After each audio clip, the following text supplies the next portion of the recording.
Thank you very much. My name is Domen Zupančič, and I will speak some more about cognitive optimization in buildings. So somehow connecting the building automation system with some Robotina component and updating it to building energy management system. So first, I would just like to illustrate the difference. So Mr. Andrei already told us that building automation system is the thing which make the work done. So it works in high frequencies, so in milliseconds. So the things these are planned to do will be done without any doubt.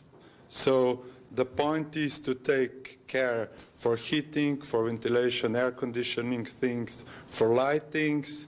It takes care for safety and security, and so on.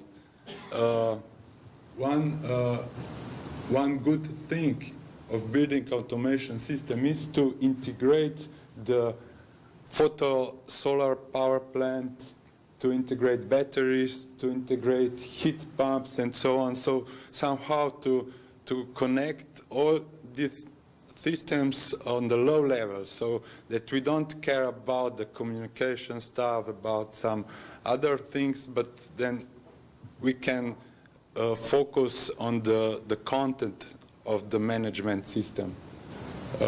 So building automation system has one problem, that it don't knows exactly how some things to do. I mean, it knows it has schedules.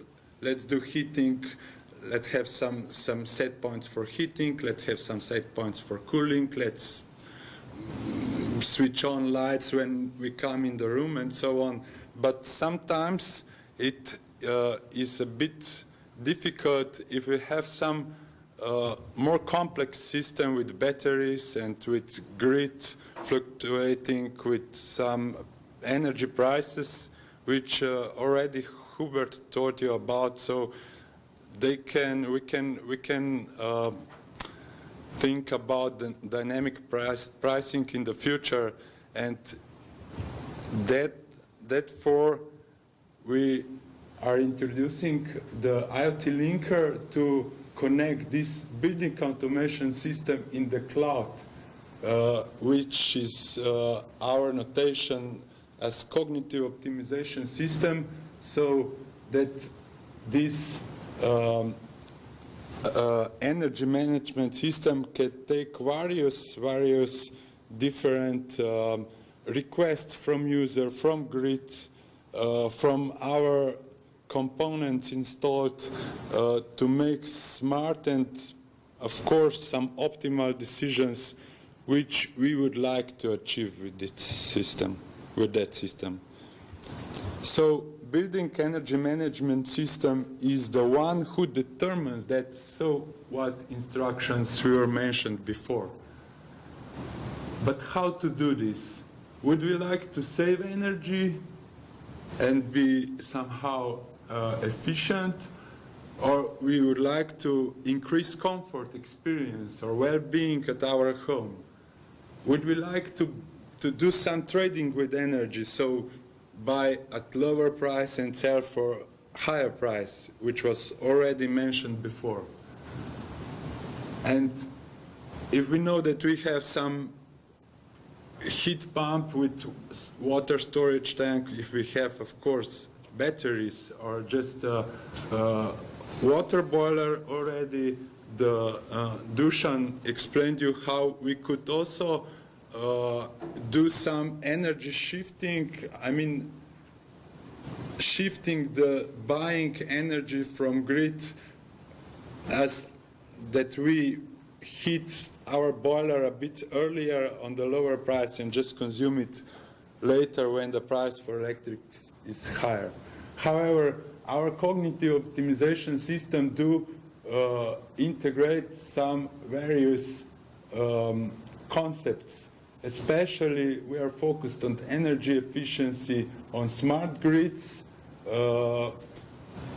and we integrate automation things with security and trying to do some fault detection to improve the reliability of our system. However, it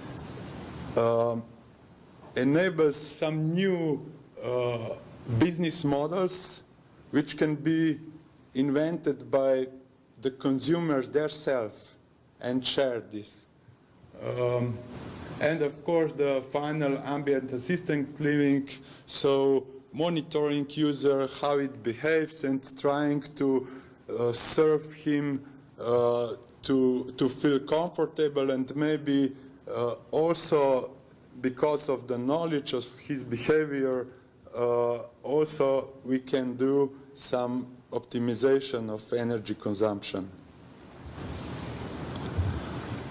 Our wishes are contradictory by default, so it's very popular to be green and eco today, but on the other side we would like to feel comfort. So how to manage these things? It's the point of optimization.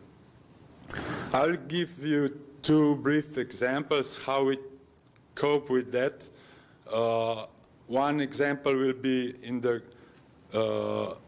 grid trading, and the other will be in comfort management at home. So imagine now here this chart, maybe it's familiar with you from before. So here you can see some areas explaining where this energy comes from or where does it go to. But the most important thing is the apartment's consumption, which is the blue line here. And of course here we have a solar power plant, so this line shows the production. There were some clouds around. However, we can see that this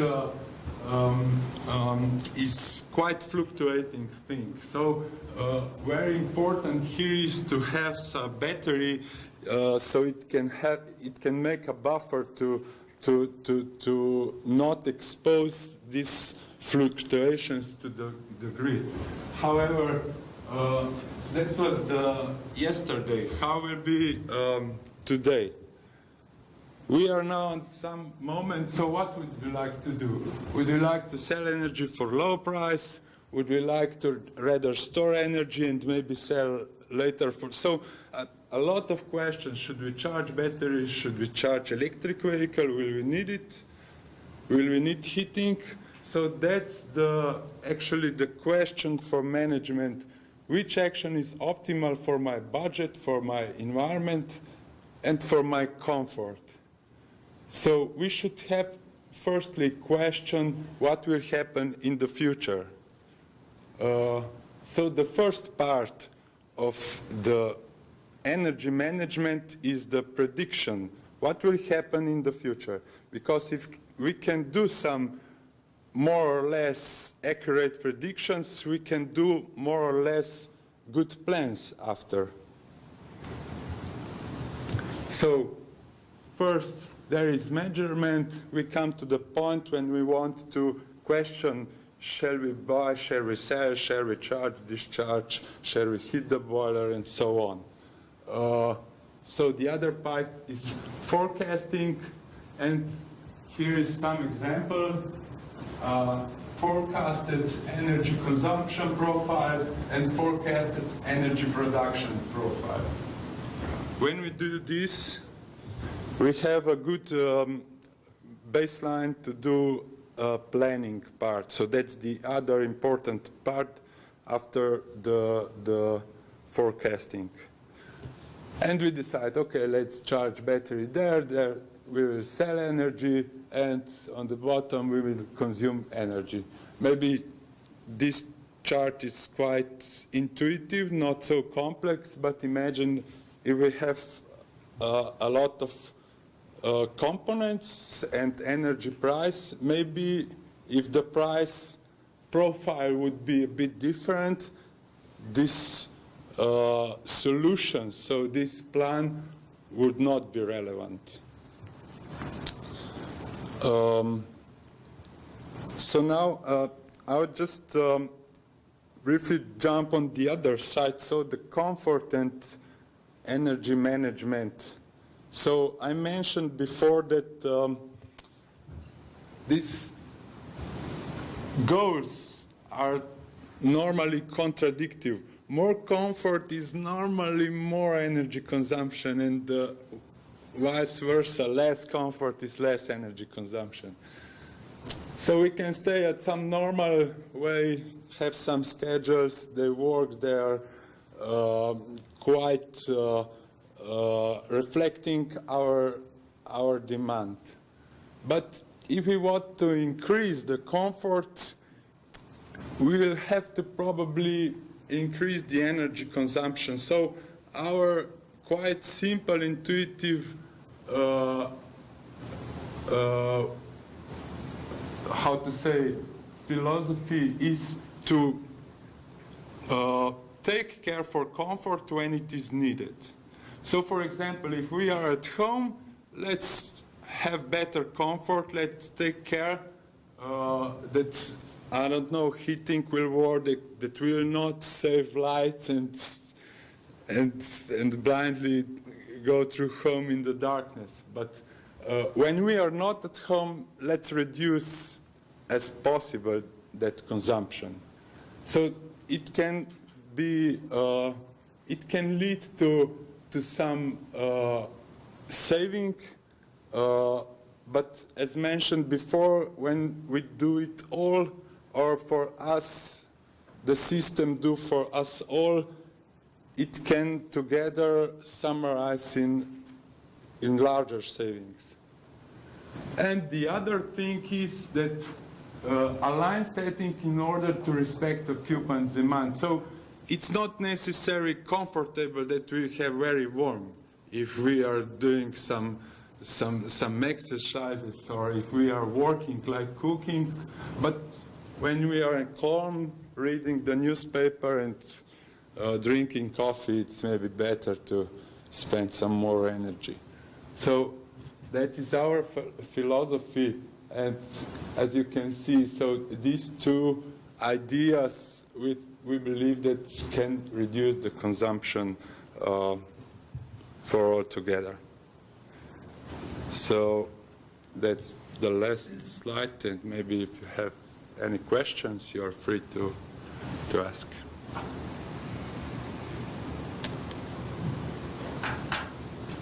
No question? I have one question.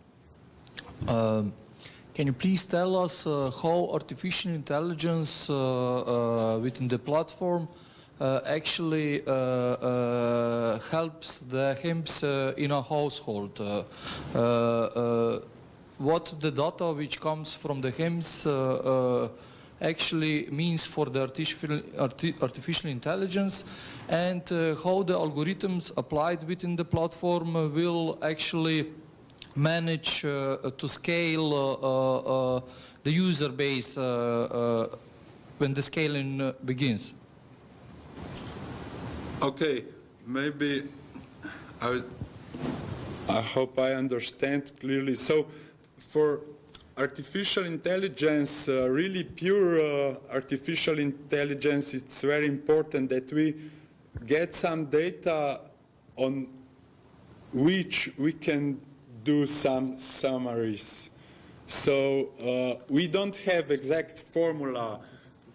Today the production of energy will be such and tomorrow will be such, but we have to somehow observe the past occurrences after which we can do predictions for next hours or days.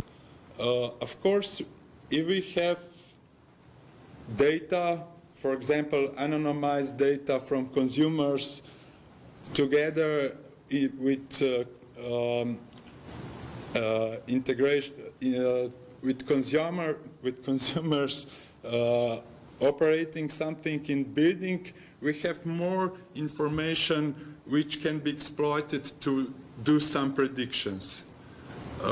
So that's one thing. So we'll say stochastic prediction algorithms, and on the other side, for prediction of energy production with solar plant, we can combine the physically based formula and, for example, the prediction of weather from the weather system.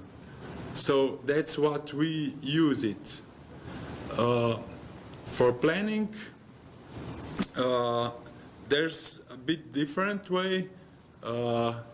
We use the optimization algorithms, normally stochastic optimization algorithms. It's mixed integer linear programming, quite well fit into this, but there could be also others. So it is, of course, also the difference if we do planning and prediction for one building, or if we collect buildings together and do the same for a couple of these buildings. So our experience is that it's much harder to do planning for an individual, and it's much easier to do some planning for a bunch of systems. I hope, did I answered you? Welcome. Any other? If not, then I would introduce Mr. Milan Sussman for talking about collaborative and sharing.